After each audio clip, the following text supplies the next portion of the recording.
On March 20th, 2020, students learned that A-level exams were cancelled. Since then, the UK has been in a period of lockdown which is only just starting to ease, leaving many unsure what happens next. Students are wondering what they can be doing to be academically prepared for starting at university in the autumn. Well, today, I'm going to try and answer that. My name is Sam, and this is Oxcentric. Before we get into my strategy, I'd just like to quickly talk to you about why you might want to pre-read. Pre-reading is learning of content before the course begins.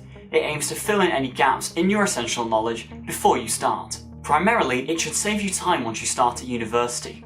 Pre-reading should mean that you have to spend less time learning basic concepts and writing notes, giving you more time for leisure at the start of your first year, which is arguably the most important time for meeting new people and making friends. Secondly, it can give you an academic advantage. This is particularly beneficial if you find that you learn more gradually than your peers.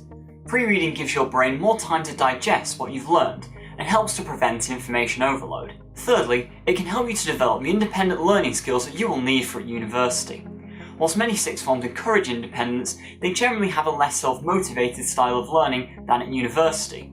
Bettering these skills before you start will likely make the transition easier. In 2020, this is particularly true when many courses will feature online lectures and virtual learning. With that out of the way, here's my 5-step strategy to pre-reading. Step 1. Identify your goals. Before you start thinking about the specifics of what to do, you need to figure out what you want to achieve with your pre-reading. Deciding what areas of the subject you want to learn is a good start. These can be key areas of the subject that you struggled with before university, useful topics that you didn't have a chance to learn before, or just elements of the upcoming course you'd like to work on. Being clear what you want to cover may help to motivate you in the early stages, especially as these will easily translate to solid goals to work towards. If you're stuck on this point, then doing some research online can generally help. Undergraduates from your subject will sometimes post on sites like the Student Room about what they needed to know on the course before they started. So what and why am I personally pre-reading? I studied maths, further maths and physics at A-level, and I will hopefully be going on to read engineering science at University College, Oxford.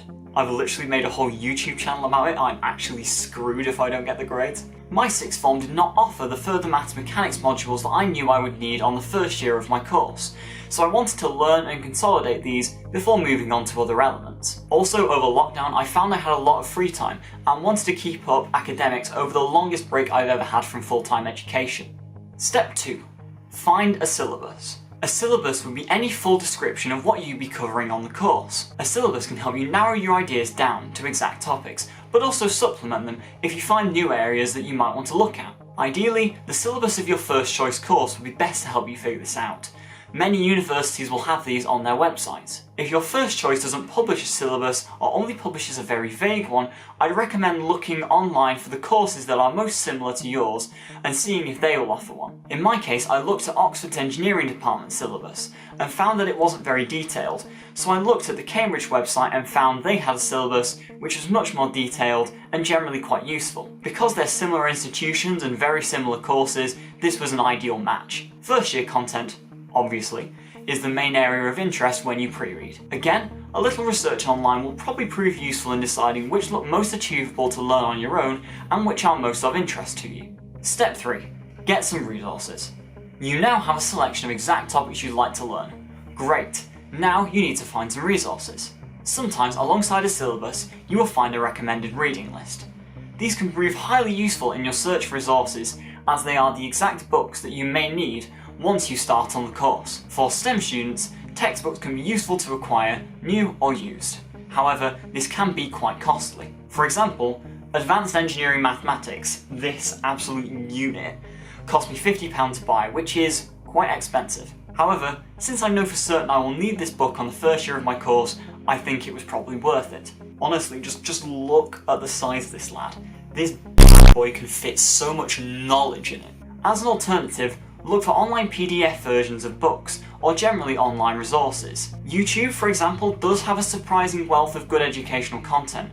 The Khan Academy videos, for example, are a personal favourite of mine when it comes to maths revision. For humanities students, the reading list may be more open, in which case I'd look for books that fit the requirements but still interest you. Due to being more open, it makes it slightly harder to quantify the benefits with humanities pre-reading.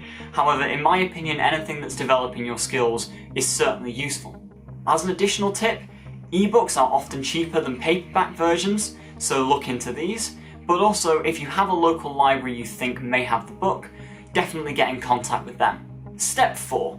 Strategize. By this point, you have resources for all the topics you want to cover, and all you need now is a plan.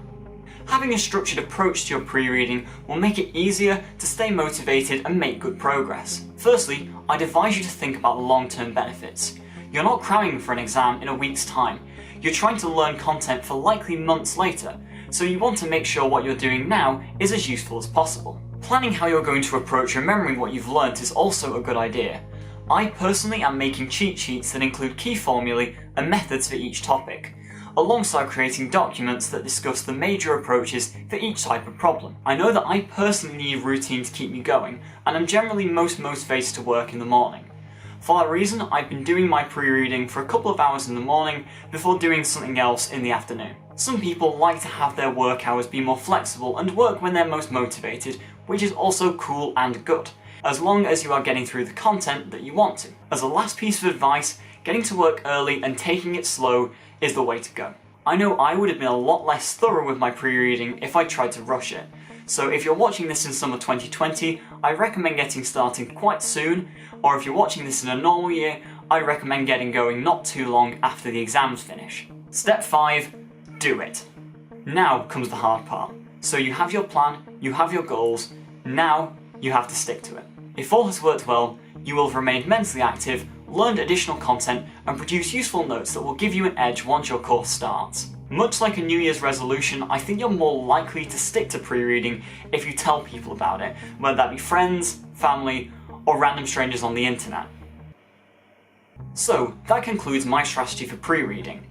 Again, this is only one way of going about things, but it's what's been working for me, so it might work for you. Halfway through filming this video, I stumbled across a great set of resources by Inside Uni, which have been written to help you with ideas for pre-reading to ensure you're prepared for your first year.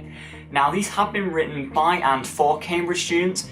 However, I think if you're interested in doing academic pre-reading, then these could be a good idea to look at. Link in the description. I would also like to stress the importance of getting a break over this period. If you're already sick of studying and mentally tired before you even start at university, then your first term isn't going to be much fun. Ultimately, pre-reading is a personal thing, so you should optimize it to be the best for you. If you enjoyed this video, be sure to like and subscribe for more content.